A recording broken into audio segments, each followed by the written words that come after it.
नमस्कार दोस्तों, target with PS Parihar channel में आपका स्वागत है। आज के इस वीडियो में हम लोग बात करेंगे प्राथमिक शिक्षक भर्ती की, उसके बाद हम लोग बात करेंगे रेलवे ग्रुप डी की नोटिस की, एलटी ग्रेड शिक्षक भर्ती की, और लास्ट में हम लोग बात करेंगे आज सीएम योगी का एक बयान आया है सबको सरकारी नौकरियों को लेकर के। चूंकि मीडिया के माध्यम से और जब विद्यार्थी पूछते थे अधिकारियों से कि प्राथमिक शिक्षक भर्ती कब आएगी, कितने रिक्त पद हैं, जो मुख्यमंत्री ने कमेटी बनाई थी वो आखिरकार उजागर क्यों नहीं की गई कि आखिरकार बेसिक में कितने पद रिक्त हैं, इसके बारे में एग्जैक्ट जानकारी नहीं मिल पा रही थी। तो वहीं पर पीआईबी की एक मीटिंग हुई थी 23 जून को। ये आप लोग देख सकते हैं, पीआईबी रिपोर्ट है मेरे पास, और ये 22 जून की यहाँ पर डेट पड़ी हुई है, 22 जून 2022 की। और पीआईबी मतलब प्रोजेक्ट अप्रूवल बोर्ड, और इस मीटिंग में तय होता है कि आखिरकार कितनी रिक्तियां की जानी है, कितना अनुदान देना है, कितना पैसा लगाना है इंफ्रास्ट्रक्चर में और वेतन इत्यादि में, किस तरीके से केंद्र सरकार अनुदान देगी, बहुत सारी चीज़ें होती हैं। तो इसी मीटिंग में ये उजागर हुआ है। इस रिपोर्ट को अगर आप लोग चाहें तो आप लोग भी वेबसाइट से डाउनलोड कर सकते हैं, पीआईबी रिपोर्ट समग्र शिक्षा। उसमें आपको सिलेक्ट करना पड़ेगा उत्तर प्रदेश सिलेक्ट करेंगे। यहाँ पर जितने भी माध्यमिक विद्यालय हैं, प्राथमिक विद्यालय, बेसिक विद्यालय हैं, सारा का सारा जो डाटा है वो आ जाएगा। तो यहाँ पर आप लोग ये पेज नंबर 36 पे आएंगे। वैसे तो 1000 पेज का है ये पूरा, इसमें एस्टिमेट वगैरह सारा सब कुछ दिया हुआ है। यहाँ पर जो पदों की संख्या बात की गई है, वैकेंसीज की बात की गई है, वर्किंग की बात की गई है, तो यहाँ पर 1,26,028 पद रिक्त बताए गए हैं समग्र शिक्षा में। और कुल मिलाकर यहाँ पर ये बताया गया है कि बेसिक में एलिमेंट्री एजुकेशन की यहाँ पर बात हो रही है, आप लोग देख सकते हैं फाइनेंशियल ईयर एलिमेंट्री एजुकेशन। और जो रिपोर्ट सार्वजनिक की गई है 23 जून को, उसमें ये बताया गया कि उत्तर प्रदेश में सृजित जो पद हैं टोटल 5,79,622 पद हैं, और इसमें से जो काम कर रहे हैं 4,53,594 हैं, और जो रिक्त पद हैं बेसिक के वो 1,26,000 हैं। तो ये जो मन में भ्रम था कि नहीं, और मन में भ्रम तो नहीं था विद्यार्थियों के, लेकिन जो अधिकारी लोग अक्सर कहते थे कि नहीं, अनुपात समानुपात बराबर हो गया, चाहे विधानसभा हो, विधान परिषद हो या अन्य सरकार का प्रतिनिधि। और जब ये चीज़ें क्लियर हो गई हैं कि जो बेसिक में पद रिक्त हो गए हैं, और इसके लिए अब जो विद्यार्थी हैं वो दबाव बनाएंगे।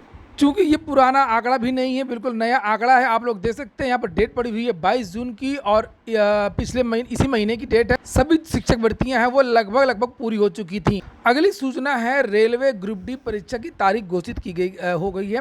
आज नोटिस जारी की गई, ये आप लोग देख सकते हैं, CEN नंबर RRC 01/2019 लेवल 1।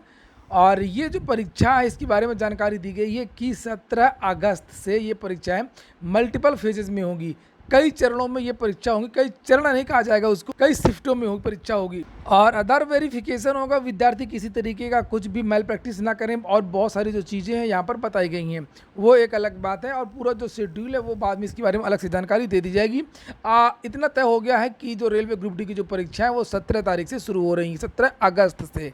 अगली सूचना है, मुख्यमंत्री ने एक घोषणा की है आज। असल में जब चुनाव चल रहे थे विधानसभा के, तब भाजपा सरकार की तरफ से ये कहा गया था कि महिलाओं को 50% नौकरियां मिलेंगी सरकारी, और हर घर से एक लोगों को सरकारी नौकरी दी जाएगी। संकल्प पत्र में ये बातें कही गई थी। उसी के क्रम में ये आज घोषणा की गई है कि हम लोग परिवार कार्ड जारी करने जा रहे हैं, जिसके अंतर्गत सरकारी नौकरी, रोजगार, स्वरोजगार से वंचित परिवारों को चिन्हित किया जाएगा। राज्य सरकार का ये प्रयास रहेगा कि हर परिवार के कम से कम एक सदस्य को नौकरी, रोजगार अथवा स्वरोजगार से जोड़ा जाए।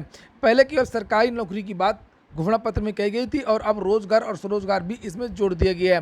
देखते हैं कि आखिरकार किस तरीके से ये नौकरियां दे पाते हैं। अगली सूचना है एलटी ग्रेड शिक्षक भर्ती की। प्रतियोगी छात्र मोर्चा की तरफ से ये पोस्ट किया गया है, लिखा है LT GIC BFA non BEd के समस्त चयनित प्रतियोगी छात्र भाइयों बहनों को अवगत कराना कि जो कला विषय में चयनित है, प्रतियोगी मोर्चा द्वारा किए गए पहल के कारण ज्ञापन को संज्ञान में लेते हुए माननीय अध्यक्ष महोदय लोक सेवा आयोग द्वारा 90 अभ्यर्थियों की फाइलें पुनः नियुक्ति हेतु माध्यमिक शिक्षा निदेशालय को प्रेषित कर दिया गया है। अब प्रतियोगी मोर्चा का यह प्रयास होगा कि माध्यमिक शिक्षा निदेशालय जल्द से जल्द आप लोगों की नियुक्ति पत्र प्रदान किया जाए।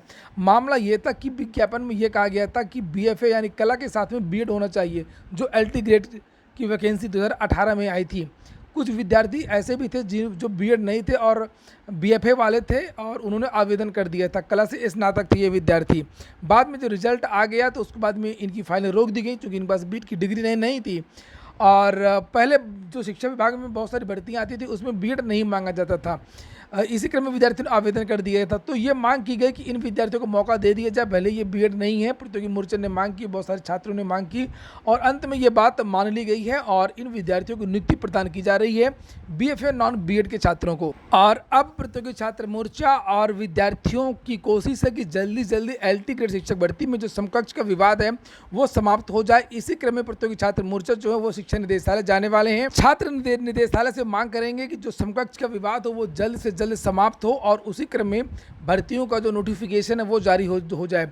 समकक्ष में जो प्रवक्ता की भर्ती आनी है उसमें भी वो भर्ती भी रुकी हुई है। उसके भी अधियाचन लगभग 3000 पदों का था जो लोक सेवा आयोग ने वापस भेज दिया है और 3000 पदों का जो एलटी ग्रेड का जो अधियाचन आया है ये भर्ती रुकी हुई है।